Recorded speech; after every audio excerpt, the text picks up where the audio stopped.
आ जाओ जी। आज की जो क्लास रहने वाली है आपकी रहने वाली है थर्ड प्लेस वोवल। आज की जो क्लास रहने वाली है कौन सी रहने वाली है? Third place vowel. हमने पहले दिन सीखा था हमारे पास वोवल लगाने के लिए 3 प्लेस होते हैं। क्या सीखा था? हाँ या ना? हमने पहले दिन सीखा था हमारे पास वोवल लगाने के लिए 3 प्लेस होते हैं। जहां से बनना स्टार्ट हुआ, पहला, बीच वाला, दूसरा, एंड वाला, तीसरा। क्या ये बात समझ में आई? उसके बाद सबसे पहले हमने सीखे थे सेकंड प्लेस वोवल, और इसमें हमने ये सीखा था जब भी सेकंड प्लेस वोवल हमारी आउटलाइन का पहला वोवल होगा, जब भी सेकंड प्लेस वोवल हमारी आउटलाइन का पहला वोवल होगा, हमारी आउटलाइन का पहला स्ट्रोक डाउन स्ट्रोक हो चाहे अप स्ट्रोक हो, ये कहां पर रेस्ट करेगा? ये रेस्ट करेगा लाइन पे। अगला हमने सीखा था फर्स्ट प्लेस वोवल। क्या सीखा था? First place vowel. इसमें हमने सीखा था जब भी फर्स्ट प्लेस वोवल हमारी आउटलाइन का पहला वोवल होगा, जब भी फर्स्ट प्लेस वोवल हमारी आउटलाइन का पहला वोवल होगा, तो हमारी आउटलाइन का जो पहला स्ट्रोक होगा वो कहां बनेगा मेरे भाई? अबव द लाइन बनेगा। कहां पर बनेगा? Above the line. अब इसमें हम क्या सीख रहे हैं? थर्ड प्लेस वोवल के बारे में सीख रहे हैं। क्या सीख रहे हैं? थर्ड प्लेस वोवल के बारे में सीख रहे हैं। पढ़ते हैं, क्या कहते हैं? The last four vowels, the last four vowels are written in the third place. कहां पर लगाए जाएंगे?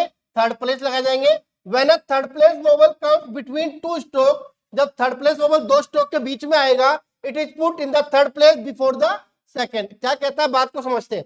पहली बात तो कहता है अगला जब वोवल लगेगा क्या लगेंगे? थर्ड प्लेस पे लगेंगे। और जब भी थर्ड प्लेस वोवल हमारी आउटलाइन का पहला वोवल होगा, तो हमारी आउटलाइन का जो पहला स्ट्रोक होगा, हमारी आउटलाइन का जो पहला स्ट्रोक होगा वो कहां बनेगा? थ्रू द लाइन बनेगा। कहां पर बनेगा? थ्रू द लाइन बनेगा। ये बात समझ में आई? अगला क्या कहते हैं?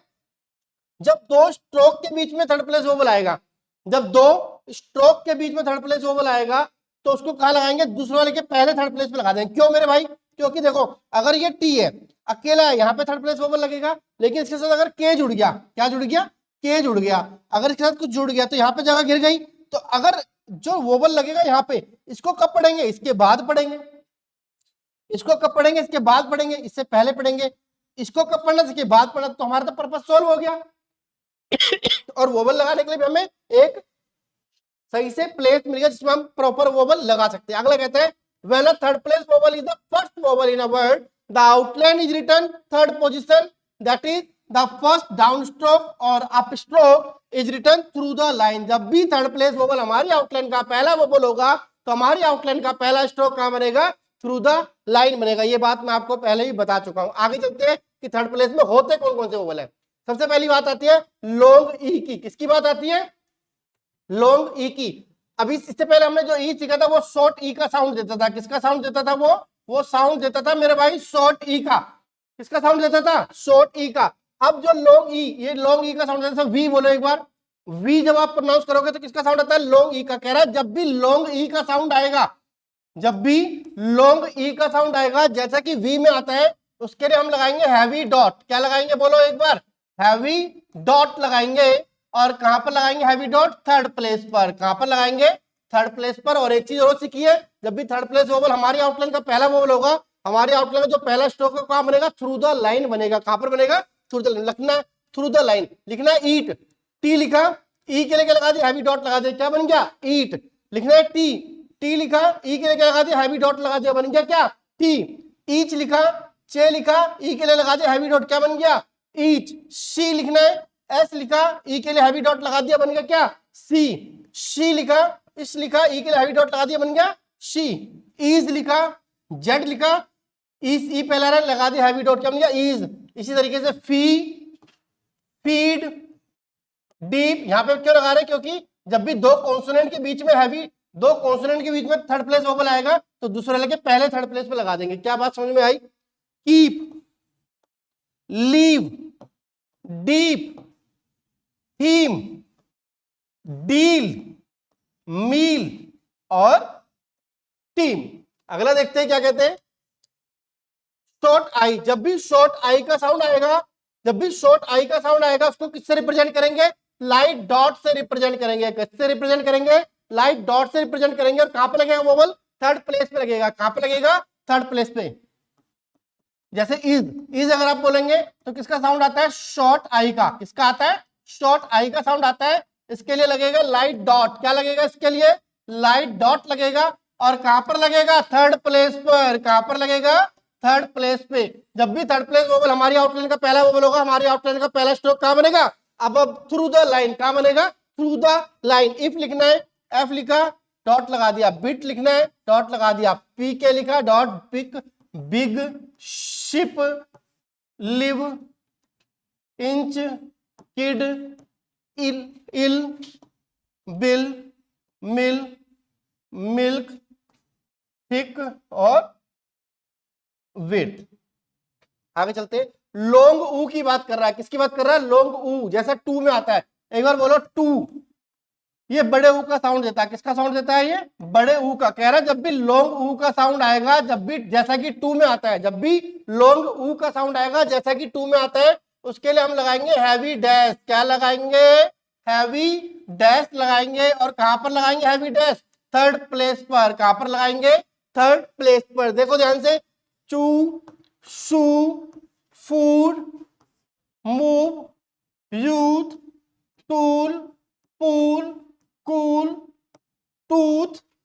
अगला देखो, शॉर्ट ऊ, ये किसका साउंड देता है, ये छोटे ऊ का साउंड देता है, ये बड़े ऊ का साउंड देता है। एक बार बोलो गुड। क्या बोलोगे, गुड। गुड में किसका साउंड आ रहा है, शॉर्ट ऊ का। किसका साउंड आ रहा है, शॉर्ट ऊ का। शॉर्ट ऊ का जब भी साउंड आएगा जैसा कि गुड में आता है, उसके लिए क्या लगेगा, उसके लगेगा लाइट डैश। क्या लगेगा, बोलो लाइट डैश लगेगा। और कहां पे लगेगा लाइट डैश, थर्ड प्लेस पे। कहां पे लगेगा लाइट डैश, थर्ड प्लेस पे। जब भी थर्ड प्लेस वोवल हमारे आउटलाइन का पहला वोवल होगा, हमारे आउटलाइन का पहला स्ट्रोक कहां बनेगा, थ्रू द लाइन बनेगा। कहां क्या बनेगा, थ्रू। कहता है जब भी शॉर्ट ऊ का साउंड आएगा उसको किससे रिप्रेजेंट करेंगे, लाइट डैश से। और कहां पर लगेगा, थर्ड प्लेस पे। Book, took, look, wood, pull, push. आगे देखते, note the sound of Y. कह रहा है जब भी किसी वर्ड के एंड में, जब भी किसी वर्ड के एंड में वाई का साउंड आएगा, उसके लिए भी डॉट लगाएंगे। किसका, आई का डॉट लगाएंगे। किसका डॉट लगाएंगे, आई का डॉट लगाएंगे। जैसे बेबी, लास्ट में वाई आ रहा है, क्योंकि वाई क्या है, सेमी वोवल है। किसका, आई का। किसका, आई का। साउंड देखो आई जैसा देता है। तो जब भी एंड में वाई होगा, जब भी वर्ड के एंड में वाई होगा, उसके लिए भी किसका डॉट लगाएंगे, आई का डॉट लगाएंगे। लिखा हुआ है lucky, money, copy, many, lady, family, 50, monthly, daily, apology. हर एक वर्ड को आपने कम से कम 5 लाइन प्रैक्टिस करना है। कह रहा है when where an outline consist only of horizontal stroke. कह रहा है जहां पर भी वर्टिकल होती है तो हम लाइन से काट देते हैं। जब भी थर्ड प्लेस वोवल आता है, वर्टिकल लाइन होती है, हम क्या करते हैं, लाइन को काटते हैं। लेकिन कहता है जब भी हॉरिजॉन्टल होगा, सिर्फ क्या होगा, हॉरिजॉन्टल होगा, तो लाइन पे बनाएंगे लेकिन वोवल थर्ड प्लेस पे लगा देंगे। लाइन पे बनाएंगे लेकिन वोवल थर्ड प्लेस पे लगा। जैसे की, किक, कुक, इंक और king. Drop I vowel in the termination of ink. कह रहा है जब भी इंक का साउंड आएगा उसमें आई का वोवल लगाने की जरूरत नहीं, क्योंकि इंक में आई अपने आप ही आता है। जैसे वर्ड है making, taking, living, living, looking, asking, mailing, talking, wishing. Short form अच्छे से करनी है, मैं बार बार आपको कह रहा हूं। शॉर्ट फॉर्म अगर अच्छे से कर ली तो समझ लो कितने परसेंट काम हो गया, 50 to 60% काम हो गया। क्यों, कोई भी पैसेज उठाओगे, कोई भी डिक्टेशन आएगी, कहीं से भी कुछ भी उठा के देखोगे, 50 to 60% कौन से वर्ड होंगे जो इस स्पीचमैन शॉर्टहैंड में शॉर्ट फॉर्म बना दी गई है। डिफरेंट या डिफरेंस आएगा, डी से बनेगा क्रॉस द लाइन, विश आएगा क्रॉस द लाइन, इससे बनेगा पुट आएगा, पी से बनेगा cross the line, to be आएगा cross the line, B, O आएगा अबव द लाइन, डी से छोटा कैन आएगा above the line, K, go आएगा above the line, gay, ought आएगा जे की तरह छोटा सा, इन एनी आएगा तो एन लिखेंगे। शॉर्ट फॉर्म डेरिवेटिव बीइंग आएगा तो ऐसे बनाना, और डूइंग आएगा ऐसे, हैविंग आएगा ऐसे, और गोइंग आएगा तो ऐसे बनेगा। आती एक्सरसाइज में बार बार बोल रहा हूँ, हर एक एक्सरसाइज की आपको कम से कम 10 to 20 टाइम प्रैक्टिस करनी है, तभी आपकी स्पीड बढ़ेगी, अदरवाइज स्पीड बढ़ेगी नहीं। इसमें देखना, अगर आपको कुछ समझ नहीं आती आउटलाइन क्या है, तो आपके पास इसकी की दी गई है, आउटलाइन है और इसकी की है। आपको ये अच्छे से प्रैक्टिस करनी है, जितनी ज्यादा आप प्रैक्टिस करोगे उतना ज्यादा आपको आएगा। मिलते हैं अगली वीडियो में। Thank you so much.